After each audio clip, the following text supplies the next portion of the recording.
Hello everyone, in this video we will study about the properties of DNA. DNA की हम इस video में 8 properties के बारे में पढ़ेंगे। Denaturation, renaturation, hyperchromatic shift, dextro rotatory, complementary base pairing, acidic nature, negative charge present in nucleolus. ठीक है, सबसे पहले हम पढ़ेंगे डीनेचुरेशन। डीनेचुरेशन क्या होता है? इफ़ वी प्रोवाइड हीट और temperature to DNA then strand of DNA separate because of breaking of hydrogen bond. It is called denaturation. Denaturation क्या होता है कि अगर हम डीएनए को हीट या टेम्परेचर हाई प्रोवाइड करवाएंगे, ठीक है, हम उसको हाई हीट या फिर हाई टेम्परेचर में रखेंगे तो जो डीएनए की हाइड्रोजन बॉन्डिंग होगी वो ब्रेक हो जाएंगी और डीएनए जो है वो सेपरेट होना स्टार्ट हो जाएगा। Next property is renaturation. If we lower down the temperature, जैसे कि डीनेचुरेशन में हमने टेम्परेचर हाई किया था तो डीएनए की ब्रेकिंग हो गई थी, ऐसे अगर रीनेचुरेशन में हम उस टेम्परेचर को लोअर कर देंगे, जो हाइड्रोजन बॉन्ड्स होंगी वो दोबारा कंबाइन होना स्टार्ट हो जाएंगी। इस प्रॉपर्टी की, डीएनए की प्रॉपर्टी को हम बोलते हैं रीनेचुरेशन। नेक्स्ट हम पढ़ेंगे हाइपर क्रोमैटिक शिफ्ट।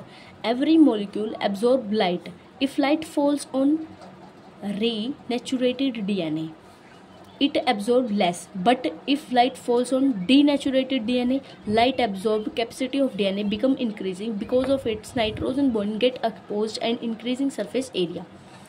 तो अगर हम डीएनए के मॉलिक्यूल के ऊपर लाइट डालेंगे तो जो लाइट रीनेचुरेटेड डीएनए पे पड़ेंगी वो लाइट कम एब्जॉर्ब करेंगी और जो डीनेचुरेटेड के ऊपर, डीएनए के ऊपर जो लाइट पड़ेंगी वो ज़्यादा एब्जॉर्ब करेंगी लाइट को। क्यों करेंगी? क्योंकि जब जो डीनेचुरेटेड डीएनए होता है उसकी जो नाइट्रोजन बॉन्ड्स होती हैं वो सरफेस एरिया को इंक्रीज कर देती हैं। नेक्स्ट हम पढ़ेंगे डेंट्रो रोटेटरी।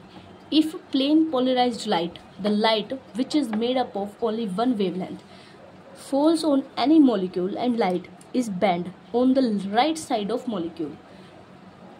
अगर हम पोलराइज्ड लाइट कौन सी होती है?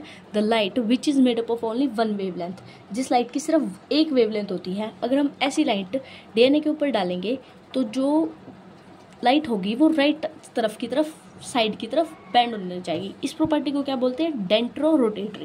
नेक्स्ट हम पढ़ेंगे complementary base pairing. Complementary base pairing होता है बेस पेयरिंग्स का complementary to each other. A T के इक्वल होता है, जी सी के इक्वल होता है। Next properties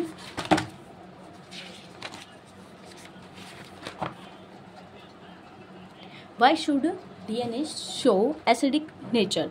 DNA show acidic nature as it has phosphate group and phosphate group is a derivative of phosphoric acid. DNA acidic की तरह act क्यों करता है? क्योंकि डीएनए में फॉस्फेट ग्रुप होता है और जो फॉस्फेट ग्रुप होता है वो डेरिवेटिव होता है फॉस्फोरिक एसिड का। फॉस्फोरिक एसिड एसिडिक की नेचर होता है, इसलिए डीएनए एसिडिक नेचर शो करता है। नेगेटिवली चार्ज होता है डीएनए, क्यों होता है? फॉस्फोरिक नेचर, फॉस्फेट की वजह से ही होता है।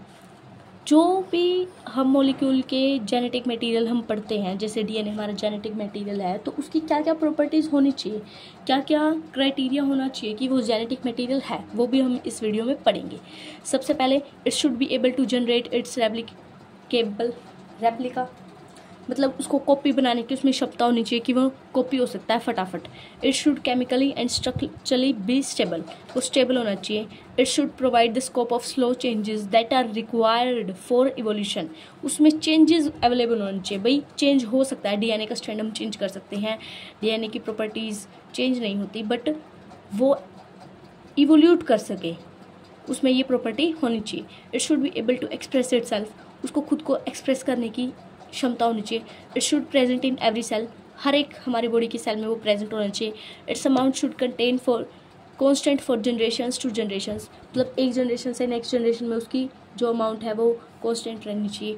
Next it should have greater diversity, उसमें बहुत सारी विभिन्नताएँ होनी चाहिए, मतलब डिफरेंसेस होने चाहिए। It should has functional specificity. It should store information, वो हमारी बॉडी की, हमारी जो जेनेटिक मटेरियल होता है उसकी इंफॉर्मेशन को स्टोर कर पाए। नेक्स्ट हम पढ़ेंगे why earlier it is believed that protein is a genetic material. जल्द ये क्यों माना गया था कि जो प्रोटीन है वो हमारा जेनेटिक मटेरियल है?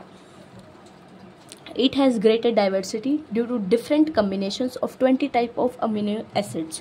क्यों माना गया था?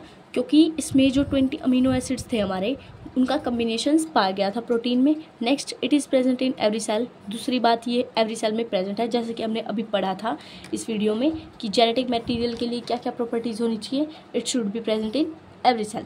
तो प्रोटीन, ये भी जो करेक्टरिस्टिक्स थी जेनेटिक मटेरियल की हमें शो कर रहा था, वो हर एक सेल में प्रेजेंट था। It is specific in function, ये भी हमने पढ़ी थी कि जो है वो उसकी फंक्शनल स्पेसिफिसिटी होनी चाहिए, वो प्रोटीन की होती है, that they do not have coping material.